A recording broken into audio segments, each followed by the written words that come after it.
আসসালামু আলাইকুম। আপনারা দেখতে পাচ্ছেন যে বাইরে প্রচণ্ড বৃষ্টি হচ্ছে। তো বৃষ্টির মধ্যে আমি একটু বাইরে এলাম বা একটু ব্যালকনিতে এলাম।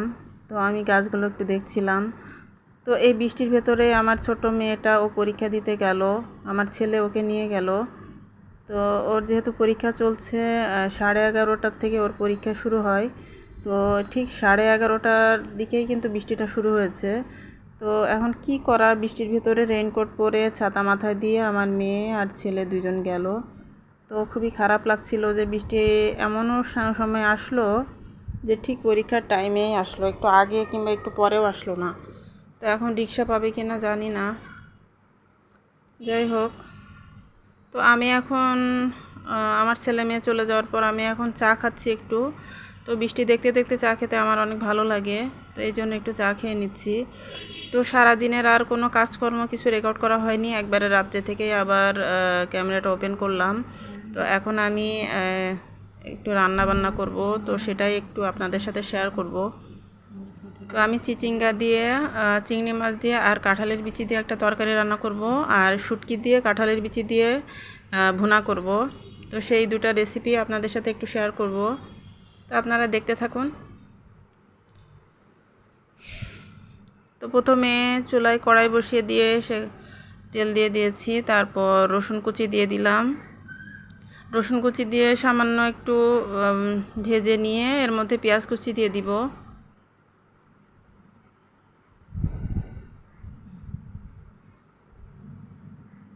তো বৃষ্টির দিনে তো খিচুড়ি খেতে বেশি ভালো লাগে।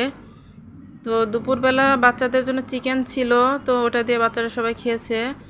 আর রাতের বেলা এখন আমি রান্না করে নিচ্ছি। আর আমার হাজব্যান্ড তো দুপুরে খায় না, উনি তো অফিসে ছিলেন। তো রাতের বেলায় এখন একটু রান্না বান্না করছি। তবে এই সমস্ত খাবার আমার বাচ্চারা তেমন পছন্দ করে না, তবে শুটকি ভুনাটা খায়। শুটকি ভুনাটা আবার বাচ্চারা পছন্দ করে। আর এই যে আরেকটা যে তরকারি চিংড়ি মাছের, এটা আবার ওরা খায়নি, ওরা আবার এগুলো পছন্দ করে না। তো আমি কাঁচামরিচ মাঝখান থেকে 2 টুকরো করে দিয়ে দিয়েছিলাম। আর এখন আদা বাটা রসুন বাটা দিয়ে দিলাম। আর এখন লবণ দিয়ে দিলাম, আর হলুদ দিলাম, লাল মরিচের গুঁড়ো দিলাম, দিয়ে একটু নাড়াচাড়া করে আমি একটু পানি দিয়ে দিব, দিয়ে মশলাটাকে ভালোভাবে কষিয়ে নিব। অনেক দিন আপনাদের সাথে কোনো রেসিপি শেয়ার করি না, তো এই জন্য ভাবলাম যে আজকে একটু রেসিপি শেয়ার করি, দুটো রেসিপি শেয়ার করি, হয়তো বা আপনাদের ভালো লাগবে। তো আসলে আমাদের প্রত্যেক গৃহিণীরাই আমরা এইসব রান্না জানি, কিন্তু তারপরেও দেখা যাচ্ছে যে ব্লগ দেখতে বসলে তখন রান্না দেখতে ভালো লাগে। তো দেখতে ভালো লাগার জন্যই আমি জাস্ট শেয়ার করছি রান্নাগুলো। আর তাছাড়া কন্টেন্ট তৈরি করার জন্য তো রান্না শেয়ার করাই লাগে। আমাদের যারা আমরা কন্টেন্ট ক্রিয়েটর রয়েছি, তাদের তো মাথার ভিতরে একটাই চিন্তা থাকে যে কি কন্টেন্ট দিব। আজকে তো এটা দিলাম, তো নেক্সট কি কন্টেন্ট দিব। তো এটা তো সবসময় একটা মাথার ভিতরে হেডেক থাকে। তো আমি এখন শুটকিগুলো দিয়ে দিলাম, শুটকিগুলো দিয়ে একটু নাড়াচাড়া দিয়ে সামান্য পানি দিয়ে দিলাম, দিয়ে এখন শুটকিটাকেও একটু কষিয়ে নিব মশলার ভিতরে। আর এখন আমি একটা ঢাকনা দিয়ে ঢেকে দিব। তো শুটকিটা আমি যেটা করেছি, যে শুটকিটা আমি আগে সিদ্ধ করে নিয়েছি। তো এটা হচ্ছে ছুরি শুটকি। তো ছুরি শুটকি আমরা যখন কক্সবাজার গিয়েছিলাম বেড়াতে, তো তখন এনেছিলাম। এটা বেশ আপনার 1-2 বছর আগের শুটকি এটা। তো সেই শুটকিটা অনেকটাই শক্ত হয়ে গিয়েছে, আর ছুরি শুটকিটা নর্মালি একটু শক্তই হয়। তো আমি তো ডিপ ফ্রিজে শুটকি সংরক্ষণ করি, বক্সে করে আমি ছোট ছোট টুকরো করে কেটে তারপর ডিপ ফ্রিজে শুটকি সংরক্ষণ করি। তো সেভাবেই আমি রেখে দিয়েছিলাম। তো শুটকিটাকে আমি ভালোভাবে আগে সিদ্ধ করে নিয়েছি। তো এই ফাঁকে আমি কাঁঠালের বিচিগুলো দিয়ে দিলাম, দিয়ে আবারও একটু ঢাকনা দিয়ে ঢেকে তারপর আরেকটু কষিয়ে নিচ্ছি। আর এই চুলায় আমি কড়াই বসিয়ে দিয়েছি, কড়াইতে তেল দিয়ে দিয়েছি। এখন তেলের মধ্যে আমি এখন পেঁয়াজ কুচিটা দিয়ে দিব। যে চিচিঙ্গা দিয়ে যে চিংড়ি মাছ দিয়ে যে তরকারিটা, সেটা আমি এখন এই চুলায় বসিয়ে দিচ্ছি। আর এর মধ্যে এখন আমি কাঁচামরিচ মাঝখান থেকে ভেঙে টুকরো করে দিয়ে দিলাম। আর আমি শুটকির কথা যেটা বলছিলাম, যে শুটকিটা আমি আগে সিদ্ধ করে নিয়েছি, সিদ্ধ করে পানি ঝরিয়ে ভালো করে ধুয়ে তারপর কাটা বেছে নিয়েছি। যেহেতু আপনার ছুরি শুটকিতে যে কাটাগুলো থাকে অনেক শক্ত থাকে, তো তার জন্য আমি কাটাগুলো ফেলে দিয়েছি, যাতে করে খাওয়ার সময় খেতে অসুবিধা না হয়। আর আমার বাচ্চারা তো কাটার জন্য খেতে চায় না, তো এই জন্য আমি শুটকির কাটা সব ফেলে দিয়েছি বেছে, তারপরে রান্না করছি, যাতে করে খাওয়ার সময় আর কোনো ঝামেলা না হয় আর বাচ্চারাও খেতে পারে। তো এই চুলায় তরকারিটা আমি বসিয়ে দিয়েছি। লাল মরিচের গুঁড়ো, লবণ, হলুদ সব কিছু দিয়ে দিলাম।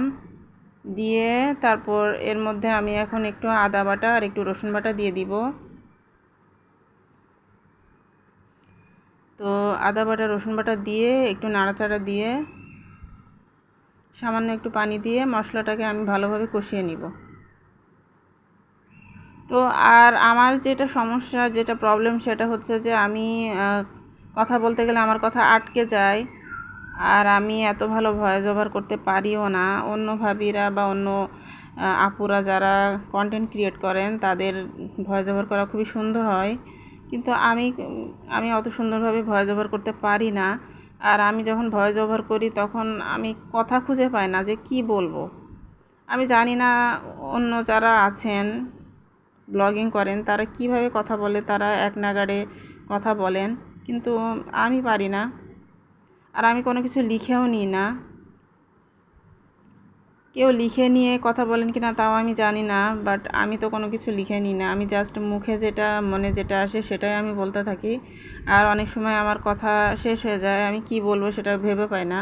তো অনেকবার কাট করে দিয়ে তারপরে আবার নতুন করে ভয়েস ওভার করা স্টার্ট করি। তো জানি না আপনাদের কাছে কেমন লাগে, আমি জানি না আমার ভয়েস ওভার করা। তো এই যে এখন আমি কাঁঠালের বিচিগুলো দিয়ে দিলাম, দিয়ে নাড়াচাড়া করে এরপর আমি আবার ঢাকনা দিয়ে ঢেকে দিব। আর আমার কথার ভিতরে যদি কোনো ভুল ত্রুটি হয়ে থাকে তো প্লিজ আপনারা ক্ষমা সুন্দর দৃষ্টিতে দেখবেন। আর আমার ভিডিওতে একটা লাইক দিয়ে দিবেন। আমার ভিডিওতে একদমই লাইক হয় না, তেমন ভিউ হয় না, তো কি আর বলবো। তো এখন আমি তরকারিটার মধ্যে একটু সামান্য পানি দিয়ে দিলাম, দিয়ে নাড়াচাড়া দিয়ে আবার ঢাকনা দিয়ে ঢেকে সব কিছু ভালোভাবে আমি সিদ্ধ করে নিব।